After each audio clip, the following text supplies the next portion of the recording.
नमस्कार मंडळी, आजच्या दिवसाची सुरुवात करूया एका गरमागरम सुगंधी मसाला चहाने। तर मसाला चहा बनवण्यासाठी चहाचा मसाला कसा तयार करायचा हे मी तुम्हाला सर्वात अगोदर दाखवणार आहे आणि त्यानंतर मसाला चहा कसा बनवायचा हे सुद्धा दाखवणार आहे।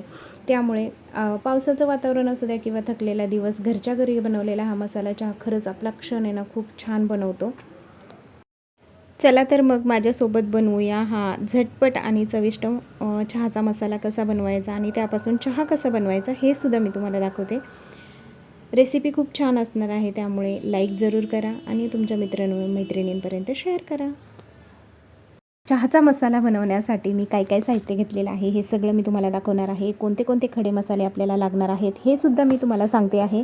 तर मी एका प्लेटमध्ये सुंठपूड घेतलेली आहे, बडीशेप घेतलेली आहे, चक्रीफूल घेतले, वेलची घेतलेली आहे, दालचिनी, लवंग आणि मिरी घेतलेली आहे। हे एवढे सगळे खडे मसाले घेतलेले आहे। ह्याच्या व्यतिरिक्त आपल्याला काहीही घ्यायचं नाही आहे। एवढेच खडे मसाले आपल्याला चहाचा मसाला तयार करण्यासाठी लागणार आहे।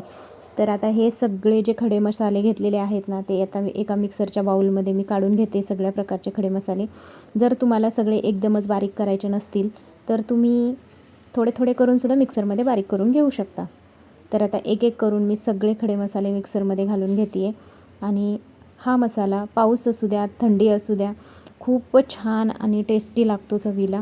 जेव्हा आपण कधी थकून बाहेरून येतो किंवा मग पावसाळ्यामध्ये आपण भिजून येतो तेव्हा इतकं छान वाटतं ना हा चहा केल्यानंतर, शरीर एकदम असं ताजंतवानं झाल्यासारखं वाटतं। तर आता ही सगळे खडे मसाले मिक्सरच्या बाउलमध्ये टाकून अशी पावडर केलेली आहे मी।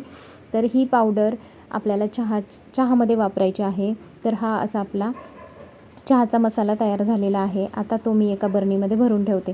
तर ही रेग्युलर माझी चहाच्या मसाल्याची बरणी आहे। तर याच्यामध्ये हा मसाला व्यवस्थित भरून ठेवला आहे आणि आता मी ना तुम्हाला चहासुद्धा करून दाखवणार आहे। त्यासाठी मी दूध घेतलेलं आहे 1 फुलपात्र, त्याच्यामध्ये थोडीशी चहा पावडर घातलेली आहे। चहा पावडर घालून हे छानपैकी उकळून द्यायचं, त्याला छान रंग येईपर्यंत लालसर।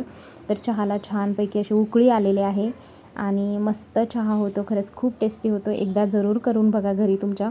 तर चहाला छान उकळी आल्यानंतर आपण त्याच्यामध्ये जो आपण आत्ता ताजातवाना चहाचा मसाला बनवलेला आहे ना, तो आता त्याच्यामध्ये अर्धा चम्मच घालणार आहोत। जास्त घालायचं नाही, नाहीतर मग पोटात जास्त पण घातल्यानंतर पोटामध्ये आग पडण्याची शक्यता असते। त्यामुळे आपल्याला जितका कप चहा करायचा आहे तेवढ्या। तर मंडळी, अशा प्रकारे आपला सुगंधी आणि चविष्ट मसाला चहा तयार झालेला आहे। तुम्ही ही रेसिपी नक्की करून बघा आणि तुम्हाला कशी वाटली ती कमेंटमध्ये जरूर सांगा। व्हिडिओ आवडला असेल तर लाईक करा, शेअर करा, कमेंट्स करा आणि तुमच्या मित्रमैत्रिणींपर्यंत शेअर करा। अशा सोप्या आणि स्वादिष्ट रेसिपींसाठी चॅनलला सबस्क्राईब करा। पुन्हा भेटूया एका नव्या रेसिपीसह, तोपर्यंत काळजी घ्या। धन्यवाद, बाय।